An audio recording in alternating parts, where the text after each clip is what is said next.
Hello every one. ഇന്ന് നമ്മൾ നോക്കുന്നത് കാലിക്കറ്റ് യൂണിവേഴ്സിറ്റിയിലെ സെക്കൻഡ് സെം സോളജി കോംപ്ലിമെൻ്ററി സോളജിയിലെ 12th ചാപ്റ്റർ ആയിട്ടുള്ള മസിൽ ഫാമിംഗ് ആണ്. മസിൽസ് എന്ന് പറഞ്ഞാൽ കക്ക എന്നാണ് മലയാളത്തിൽ. അത് ബൈവാൾ മൊളസ്കയാണ്. അതായത് രണ്ട് ഷെല്ലിൻ്റെ ഇടയിലായിരിക്കും ഉണ്ടാവുക. അത് കട്ടിയുള്ള റോക്സ്, അതേപോലെ സ്റ്റോൺ, ഹാർഡ് ഒബ്ജക്ട്സിൻ്റെ ഒക്കെ അവിടെയാണ് കാണപ്പെടുക. പിന്നെ അത് കൂടുതൽ റോക്കി ഷോസിൽ ഒരു ക്രൗഡായിട്ട്, അതായത് ഫുൾ പോപ്പുലേഷൻ ഉള്ളതിന് നമ്മൾ എന്ത് പറയും, അതിൻ്റെ മസിൽ ബെഡ് എന്ന് പറയാം.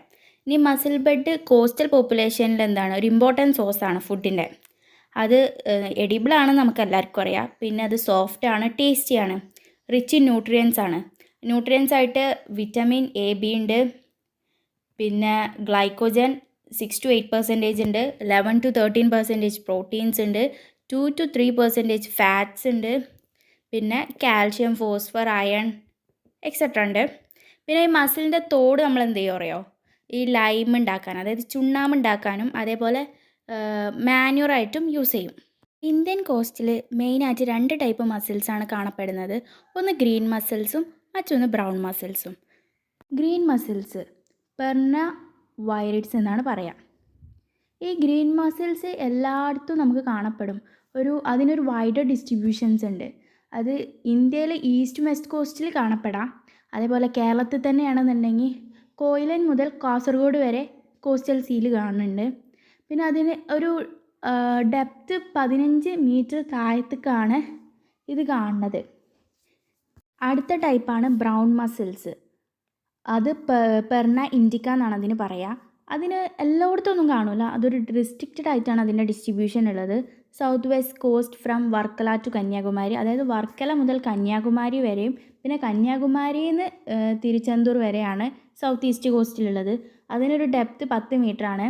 പിന്നെ കേരള എന്ന് പറയുന്ന ഈ സ്റ്റേറ്റ് എന്താണ്, മസിൽ ഫിഷറി സോൺ ഓഫ് ഇന്ത്യയാണ്.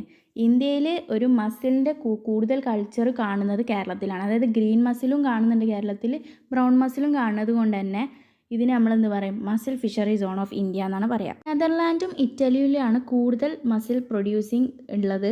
ഇന്ത്യ, ചൈന, സ്പെയിനിലൊക്കെ മസിൽ ഫാമിംഗ് ഉണ്ട്. പക്ഷേ കൂടുതൽ കാണപ്പെടുക, അതേപോലെ കൂടുതൽ പ്രൊഡക്ഷൻ ഉള്ളത് നെതർലാൻഡും ഇറ്റലിയിലുമാണ്.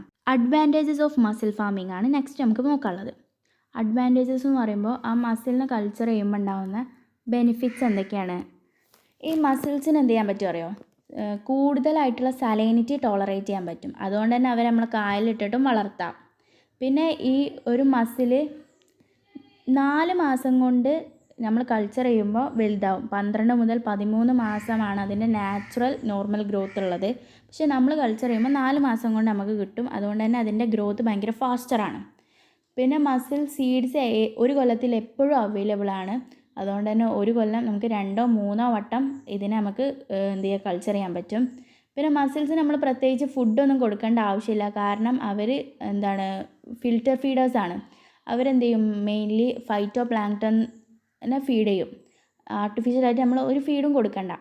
പിന്നെ ഈ മസിൽ ഫാമിങ് മൂലം ഉണ്ടാവുന്ന ഈൽഡ് ഭയങ്കര എന്താ പറയുക, ഹയ്യറാണ്.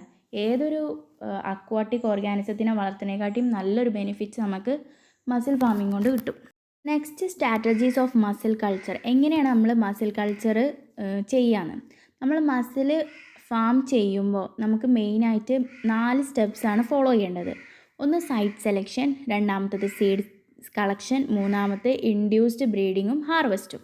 ആദ്യം നമുക്ക് സെലക്ഷൻ ഓഫ് സൈറ്റ്. ഒരു സൈറ്റ് നമ്മൾ മസിൽ എവിടെയാണ് കൾച്ചർ ചെയ്യാൻ ചൂസ് ചെയ്യുന്ന ആ സ്ഥലം സെലക്ട് ചെയ്യുമ്പോൾ നമ്മൾ മെയിനായിട്ട് നോക്കേണ്ടത്, ഒന്നാമത്തത് അതൊരു അൺപൊല്യൂട്ടഡ് ആയിട്ടുള്ള ഏരിയ ആയിരിക്കണം. പിന്നെ അവിടെ തണലുണ്ടാവണം. അതേപോലെ ക്ലീൻ വെള്ളം ഉണ്ടായിരിക്കണം. അവിടെ കുറേ ഞാൻ പറഞ്ഞു ഫിൽറ്റർ ഫീഡേഴ്സാണ്. ഇവർ ഫീഡ് ചെയ്യും ഫൈറ്റോ പ്ലാങ്ക്ടൺ ആണ്. അപ്പോൾ നമ്മൾ സ്വാഭാവികമായിട്ടും ചൂസ് ചെയ്യുമ്പോൾ എന്ത് ചെയ്യണം, കൂടുതൽ ഫൈറ്റോ പ്ലാങ്ക്ടൺ ഉള്ള സ്ഥലത്ത് നോക്കിയെടുക്കുക. അവിടെ ഒരു മോഡറേറ്റ് ആയിട്ടുള്ള വാട്ടർ കറൻറ്റ് ഉണ്ടാവണം.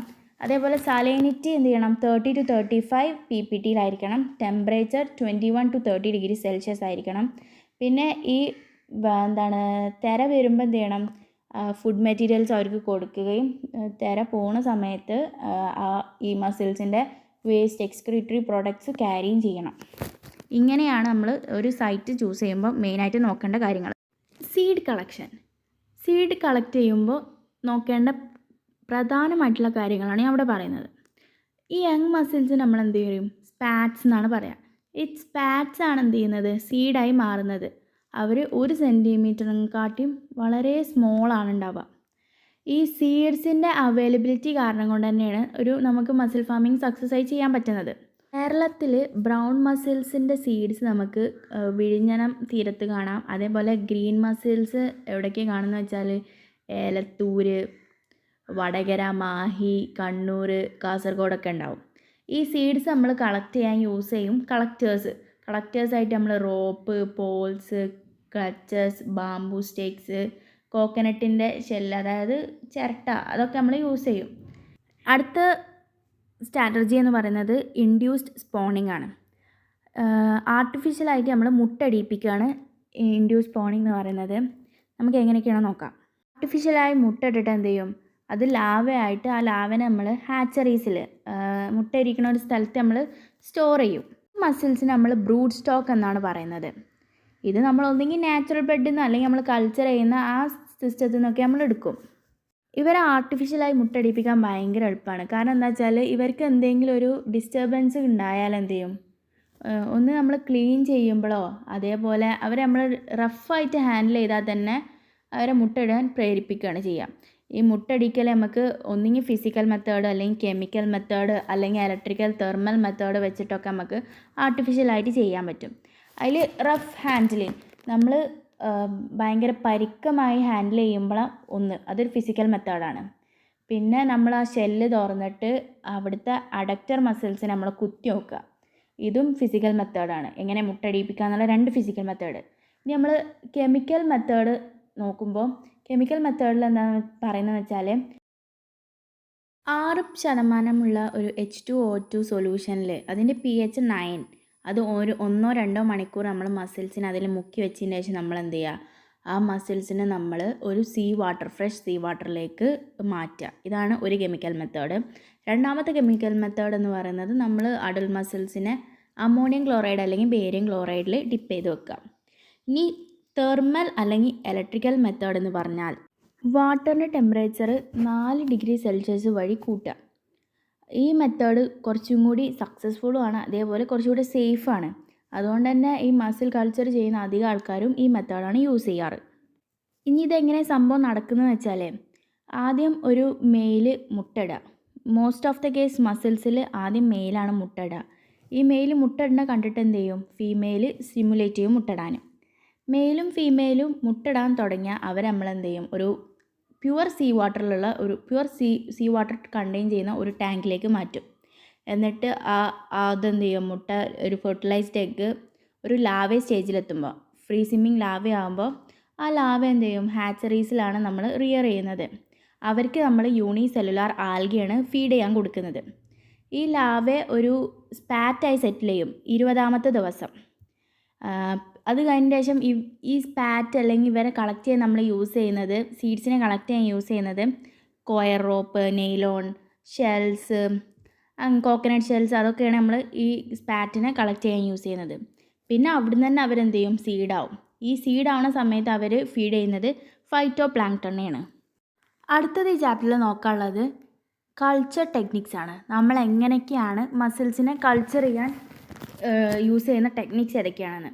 ഈ ചാപ്റ്ററിൽ മെയിനായിട്ട് bottom culture, pole culture, raft culture, rack culture, long line culture, അങ്ങനെ 5 കൾച്ചർ ഡീറ്റെയിൽ ആയിട്ട് പറയുന്നുണ്ട്. ആദ്യത്തെ കൾച്ചർ ബോട്ടം കൾച്ചർ. ബോട്ടം എന്ന് പറഞ്ഞ പേര് തന്നെ മനസ്സിലാവും. ഈ കൾച്ചർ നമ്മളെന്താണ്? കടലിൻ്റെ അടിയിലാണ് ചെയ്യുന്നത്. ഈ കൾച്ചർ ഷാലോ അതേപോലെ എൻക്ലോസ്ഡ് ഏരിയാസിലാണ് മോസ്റ്റ് സ്യൂട്ടബിൾ ആയിട്ടുള്ളത്. അവർക്ക് എന്ത് ചെയ്യണം? നല്ലൊരു പ്രതലം ഉണ്ടാവണം, ഹാർഡായിട്ടുള്ള ബോട്ടം ആയിരിക്കണം. ഈ കൾച്ചറിൽ നമ്മൾ എങ്ങനെ ചെയ്യുന്നത് വെച്ചാൽ ഒരു സീ ബോട്ടം നമ്മൾ സെലക്ട് ചെയ്യുക. എന്നിട്ട് അവിടെ നമ്മൾ എന്ത് ചെയ്യുക? മസിൽ സീഡ്സ് വെക്കുക. അത്രേ ഉള്ളൂ. ഇത് ഭയങ്കര സിമ്പിൾ കൾച്ചറാണ്.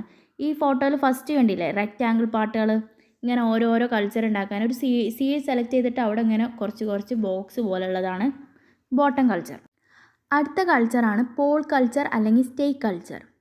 ഈ പോൾ കൾച്ചർ സ്യൂട്ടബിൾ ആയിട്ടുള്ളത് മഡി കോസ്റ്റിലാണ്. അതേപോലെ അവർക്ക് ജെൻറ്റിൽ സ്ലോപ്സും ഉണ്ടാവും, ടൈഡൽ വേരിയേഷൻസും സംഭവിക്കും. ഇവിടെ എന്താ നടക്കുന്നത് വെച്ചാൽ നമ്മളൊരു 3 മുതൽ 6 മീറ്റർ ലോങ് ഉള്ള ഒന്നുകിൽ വുഡൻ അല്ലെങ്കിൽ ബാംബു പോൾസിന് എന്ത് ചെയ്യുക, കുത്തിക്കയറ്റുക. ഒരു ഏരിയയിൽ നമ്മൾ കുത്തിക്കയറ്റുക. എന്നിട്ട് ഈ താഴത്ത് ഭാഗം നമ്മൾ എന്ത് ചെയ്യണം, ഒരു പ്ലാസ്റ്റിക് വെച്ചിട്ട് കവർ ചെയ്യാണ്. ആദ്യമേയാണ് നമ്മൾ എന്ത് ചെയ്യുന്നത്, മസിൽ കൾച്ചർ ചെയ്യുന്നത്. ഈ താഴത്ത് നമ്മൾ പ്ലാസ്റ്റിക് വെച്ച് കെട്ടണം എന്തിനാണെന്ന് വെച്ചാൽ പ്രിഡേറ്റേഴ്സ് മേലേക്ക് കയറാതെക്കാനാണ്. ഈ പോൾസ് ഇല്ലേ, ഈ മെച്ചിന പോൾസ്, ഈ പോൾസ് സ്പാറ്റ് കളക്ട് ചെയ്യുന്നത് സഹായിക്കും. സ്പാറ്റിനെ കളക്ട് ചെയ്യുന്നത് സഹായിക്കും. കാരണം അത് താഴത്ത് വീണതിന് മുമ്പ് ഈ പോൾസ് തന്നെ ഹെൽപ്പ് ചെയ്യും. അതേപോലെ ഈ സീഡ് എന്ത് ചെയ്യാണ്, റോപ്പിലാണ് നമ്മൾ കളക്ട് ചെയ്യപ്പെടുന്നത്. റാക്ക് കൾച്ചർ എന്നാണ് അടുത്ത കൾച്ചറിൻ്റെ പേര്. ഈ റാക്ക് എന്ന് പറയുന്നത് ഒരു ഫിക്സ്ഡ് സ്ട്രക്ചറാണ്. ഈ റാക്ക് ഉണ്ടാക്കിയിട്ടുള്ളത് വുഡൻ പോൾസ് കൊണ്ടാണ്. ഈ വുഡൻ പ്ലാറ്റ്ഫോമിനെയാണ് നമ്മൾ എന്ത് പറയുന്നത്, റാക്ക് എന്ന് പറയുന്നത്. ഇത് 0.5 മീറ്റർ എബോവ് വാട്ടർ ലെവലിലാണ് പ്ലേസ് ചെയ്യുന്നത്. ഇതിന് 10 മുതൽ 15 mm ലോങ് റോപ്സ് ഉണ്ടാവും മസിൽസായിട്ട്. അത് നമ്മൾ താഴത്ത് വെർട്ടിക്കലായിട്ട് സസ്പെൻഡ് ചെയ്തിട്ടുണ്ടാവും. പിന്നെ ഈ കൾച്ചർ മോസ്റ്റ്ലി കോമൺ ആണ് ഷാലോ അതേപോലെ കോസ്റ്റൽ വാട്ടർ ഏരിയാസിൽ. അടുത്ത കൾച്ചറാണ് റാഫ്റ്റ് കൾച്ചർ. ഈ മെത്തേഡ് ഇൻറ്റൻസീവ് മസിൽ ഫാമിങ്ങിൽ വളരെ യൂസ്ഫുൾ ആണ്. ഈ റാഫ്റ്റിന് നമ്മൾ യൂസ് ചെയ്യുന്നത് ബാംബു പോൾസ് അല്ലെങ്കിൽ വുഡൻ പോൾസ് ആണ്. ഇത് പോൾസ് ടൈ ചെയ്ത് കണ്ട് ഒരു റോപ്പ്, ഈ വുഡനും ബാമ്പും കൂടി നമ്മൾ കൂട്ടിച്ച് കണ്ട് ഒരു കയറേറ്റ് കെട്ടും. ഇതിൻ്റെ ഈ റാഫ്റ്റിൻ്റെ സൈസ് എന്ന് പറയുന്നത് 5x5 m to 8x8 m ആണ്. റാഫ്റ്റ് എന്ത് ചെയ്തിട്ടുണ്ട്, കോൺക്രീറ്റ് ചെയ്തിട്ടും അതേപോലെ സ്റ്റീൽ പ്ലാറ്റ്ഫോമായിട്ടും നമുക്ക് കാണപ്പെടുന്നുണ്ട്. അവസാനത്തെ ടൈപ്പ് ടെക്നിക്സ് ആണ് ലോങ് ലൈൻ കൾച്ചർ. ഈ ടെക്നിക്കിലില്ലേ ഒരു 150 മീറ്റർ നീളമുള്ള ഒരു റോപ്പ് ഉണ്ടാവും. പിന്നെ ഒരു 16 മുതൽ 20 mm വൈഡായിട്ടുള്ള വേറെ സിന്തറ്റിക് റോപ്പ് ഉണ്ടാവും. ഇവർ തമ്മിൽ ഒരു 5 മീറ്റർ കഴിയുമ്പോൾ എന്ത് ചെയ്യും, ഒരു ഫ്ലോട്ട് ഉണ്ടാവും. ഈ ഫിഗറിൽ കണ്ടാൽ നമുക്ക് മനസ്സിലാവും വലിയൊരു 150 മീറ്റർ നീളമുള്ള ഒരു ലോങ് ലൈൻ. ആ റോപ്പിനെയാണ് നമ്മൾ ലോങ് ലൈൻ എന്ന് പറയുന്നത്. പിന്നെ ഓരോ 5 മീറ്റർ കഴിയുമ്പോഴും ഓരോരോ ഫ്ലോട്ട് ഉണ്ടാവും. ഇത്രയും ഇതിനെപ്പറ്റി പഠിച്ചാൽ മതി. അവസാനത്തേതാണ് ഹാർവെസ്റ്റിംഗ്. ഹാർവെസ്റ്റിംഗ് എന്ന് പറഞ്ഞാൽ ഒരു മസിൽ ഒരു മാർക്കറ്റബിൾ സൈസായത്, അതായത് നല്ലൊരു വലിപ്പം വെച്ച് കഴിഞ്ഞിട്ട് നമ്മൾ എന്ത് ചെയ്യുക, അവരെ ഹാർവെസ്റ്റ് ചെയ്തെടുക്കുക. ഇപ്പോൾ ഈ ഓരോ ടെക്നിക്സിൽ നിന്നാണെന്നുണ്ടെങ്കിൽ ആ റോപ്പിൽ നിന്ന് വലിച്ചെടുക്കുക, അതേപോലെ പോളിൽ നിന്ന് വലിച്ചെടുക്കുക, റാഫ്റ്റ് ആണെന്നുണ്ടെങ്കിൽ റാഫ്റ്റിൽ നിന്ന് വലിച്ചെടുക്കുക, അങ്ങനെ ഓരോന്ന്. എന്നിട്ട് അവരെന്ത് ചെയ്യുക, അവരുടെ സൈസ് അനുസരിച്ച് മാറ്റി വെക്കുകയും പിന്നെ മാർക്കറ്റിലേക്ക് അയക്കുകയാണ് ചെയ്യുക. ഈ ഗ്രീൻ മസിലാണ് കമ്പാരിറ്റീവ്ലി ബ്രൗൺ മസിലിനെക്കാട്ടിയും പെട്ടെന്ന് വളരുക. അവർ ഒരു 4 മാസം കൊണ്ട് 70 മുതൽ 90 mm വലുതാവും. പക്ഷെ ബ്രൗൺ മസിലാണെന്നുണ്ടെങ്കിൽ 7-8 മാസം കൊണ്ട് 50 മുതൽ 60 mm വലുതാവുന്നുള്ളൂ. ഈ ചാപ്റ്ററിൽ മെയിൻലി എസ്സേ ക്വസ്റ്റ്യൻ ആണ് നമ്മൾ കണ്ടുവരുന്നത്. അതുകൊണ്ട് എല്ലാവരും ഡീറ്റെയിൽ ആയിട്ട് പഠിക്കുക. All the best.